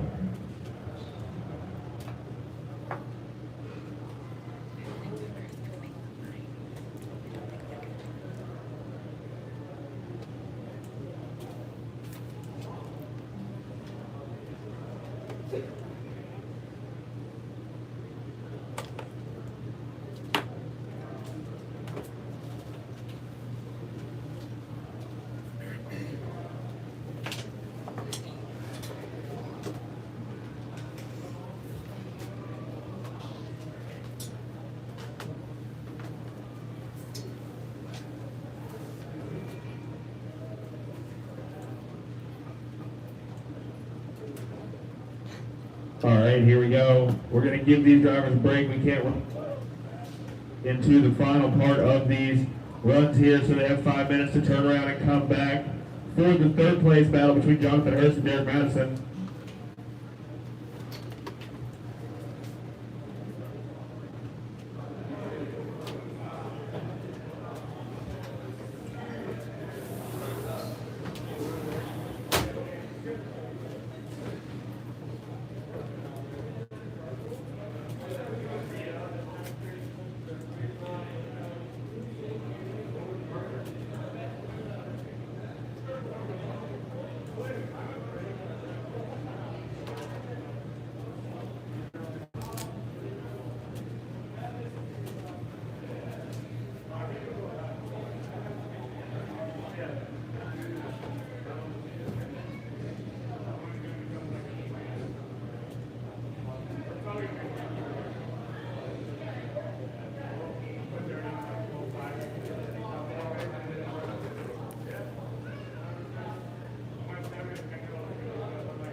And check.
All right, drivers hugging each other here down on the pre-grid. Hooman getting excited for Derek Madison as he gets ready for his third place battle against Jonathan Hurst.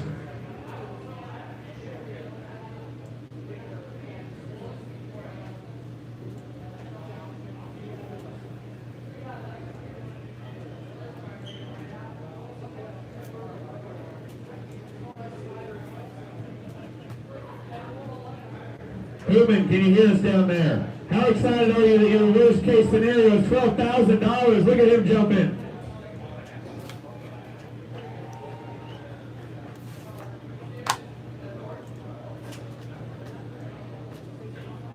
Hooman, your Link ECU driver in the finals here at the Link ECU 50K Summer Showdown.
All right, here we go. Jonathan Hurst makes his way to the line to go against Derek Madison. Worst case for these guys is they take $3,000 home. The third place finisher will take $6,000.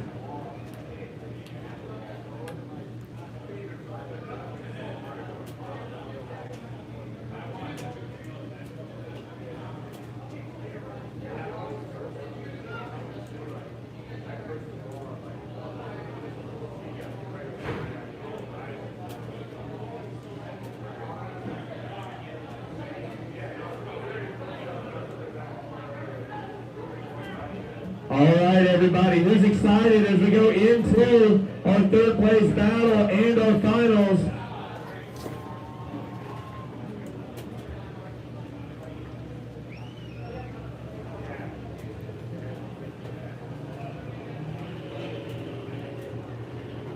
All right, here we go into the burnout box. Derek Madison, Jonathan Hurst fighting for $3,000 or $6,000.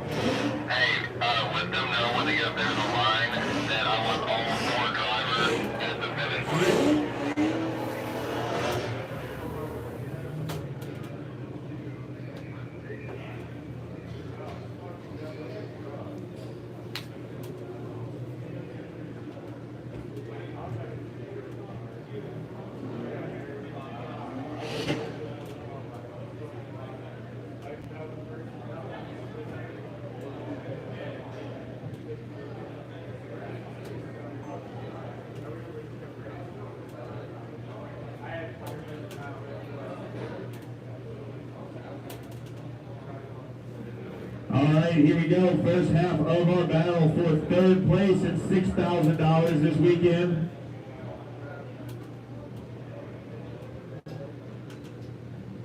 The lights are set. Austin makes his way to the back of the cars here. Jonathan Hurst leaving a little bit early, trying to tie it down as he leaves the start line, making it past the initiation point. Both drivers past that point.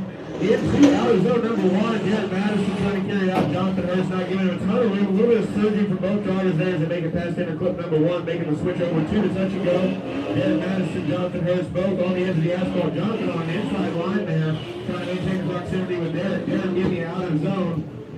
This is going to put him in a little bit better spot as Jonathan Hurst steps line again in outer zone number three.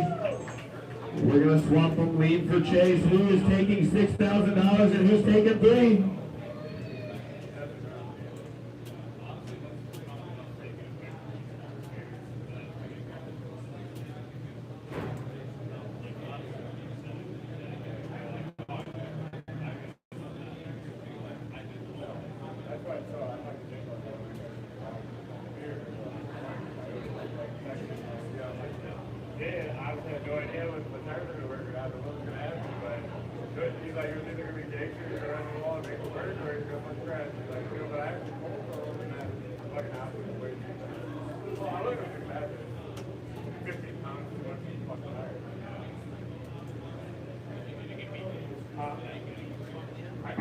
Here we go. Jonathan Hurst in the lead. Derek Madison taking the same position there, staggering a little bit behind Jonathan Hurst. Judges are ready. Austin goes out here to set the drivers free. Get a thumbs up for both of them. Makes his way to the back of the line with that false start flag. Here we go. Derek rolls. Jonathan leaves. Jonathan goes a little bit on there, but not much as they make the initiation there towards outer zone number one. Stroke comes off the front. Jonathan Hurst BMW as he gets hard on the left foot brake coming into inner clip number one. Derek on an odd line for the transition. Touchback over Wojciech and punts it in the chase position. The line gave nowhere to go, choking him up, and he stalls the car out mid-track. That will end the weekend. Jonathan Hurst looks across to see him in the middle of the track as he waves. Looks like we might need to tow Derek off as he flags for one of the track workers.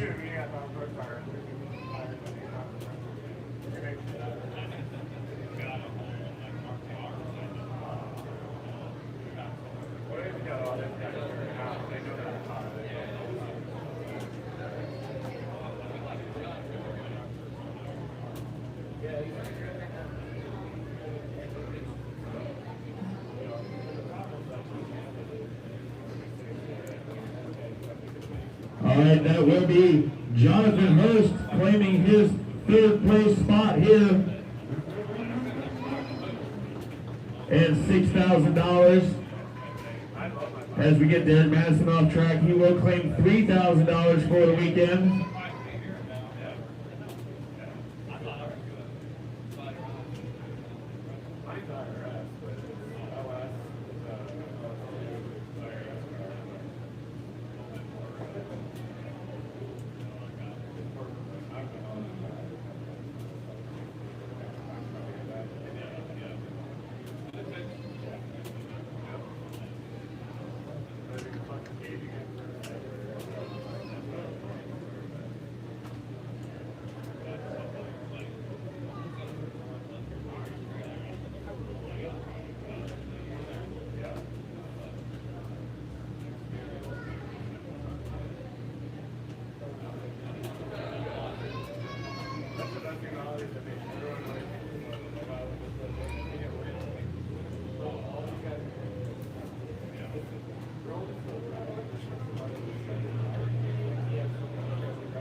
get a wave going while we're unloading Derek Madison's car, getting it off track.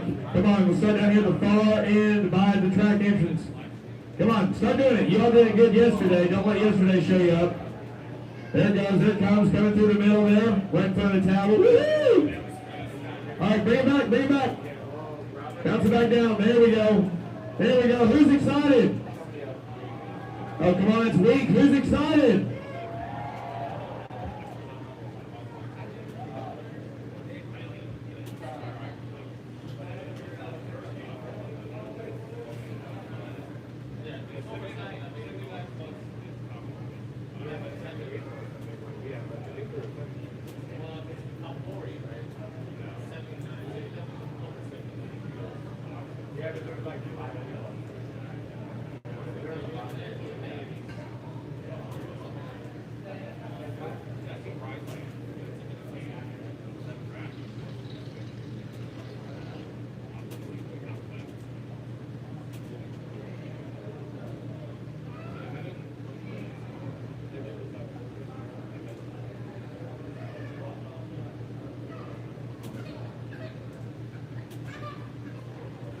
All right, here we go. Track is clear. Let's get Adam LZ and Hooman Rahimi out here for your final battle of the weekend here at the Link ECU Riverside Drift 50K Summer Showdown.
Ladies and gentlemen, this is the final battle of the weekend. For all the marbles, $25,000 on the line here at the Riverside Drift 50K. Adam LZ, Hooman Rahimi, winner takes all.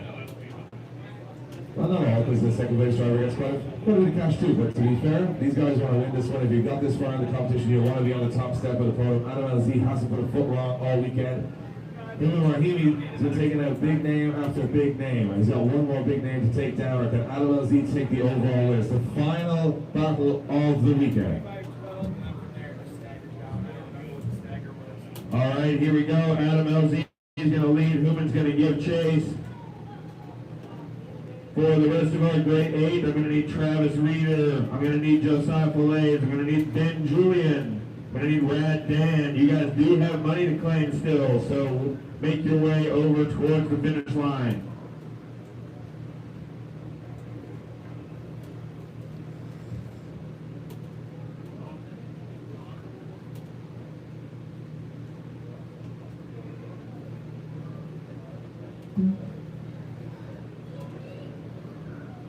All right, here we go. Thumbs up from Adam, thumbs up from Hooman. The lights are set.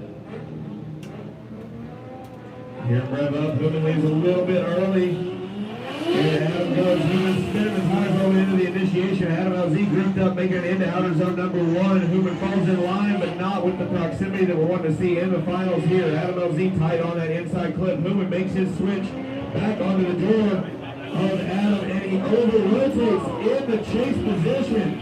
These are your finals, people. Hooman over-rotates in the chase position. Adam LZ gets a clean lead run.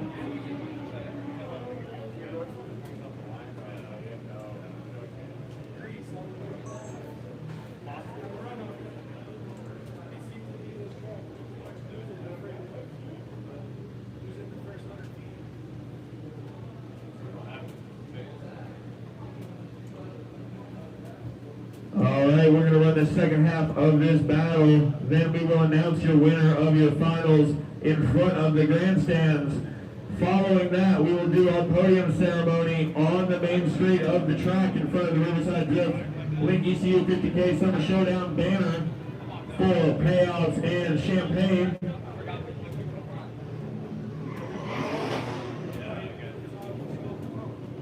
All right, let's hear it for these guys. They've made it through 80 drivers to be here in the finals. Everybody give them a round of applause. Their teams, their families at home, everybody's put something here helping them get to where they are right now.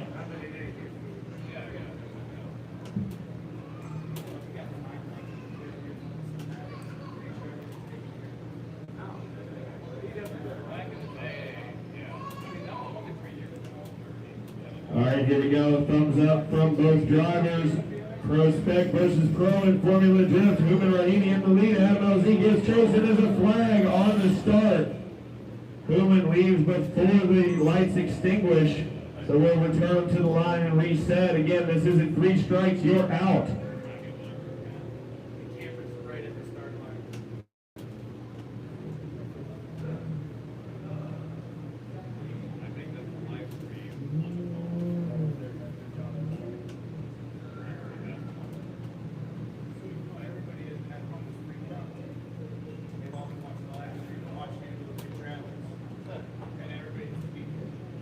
All right, here we go. Reset. Human Rahimi in the lead. Adam LZ gives chase. And a clean off the line. Human spinning tires. Adam coming up on the back of that 370Z, making the switch deep in that outer zone in the lead and the chase position. Adam knows he's sitting at a significant advantage, and he makes the transition into the touch and go there at the Southern Motor Home matchmaking flag into outer zone number 2, bringing it along the wall. Makes the switch into the last corner. This is the last corner you guys see this weekend at the Link ECU 50K Summer Showdown. We'll bring them down here and make it official at the checkers. Following that, you guys are welcome to meet us on the main street of the track. Please keep the podium clear. Stay in the pit lane, please, if you do decide to join us down there while we keep the podium clear for our final ceremony.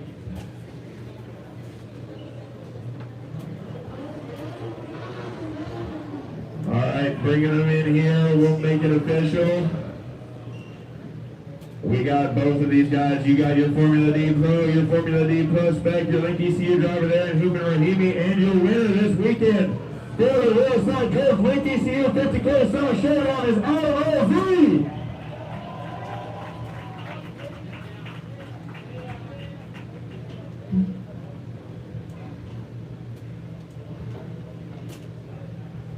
All right, we're going to bring these 4 over to our podium. I'll meet you guys down there in front of the backdrop, as well as some of our friends from Link ECU who are in attendance today.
Check, check.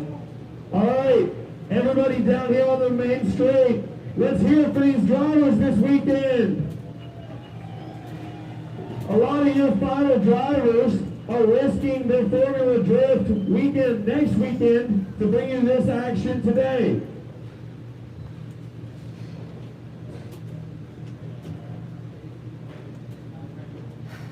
Drivers, Adam, Owen, Jonathan, where's Derek? Let's come down here in front of the backdrop.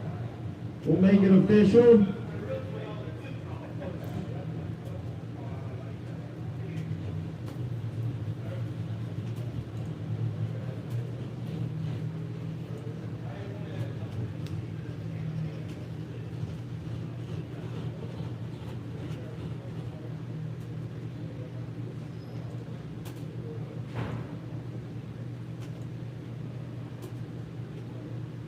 All right.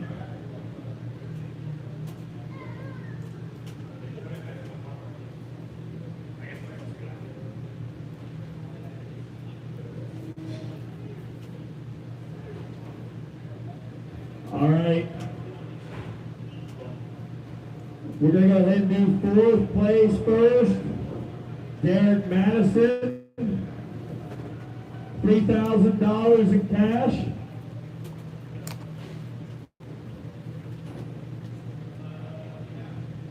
We'll let Justin grab the next one here.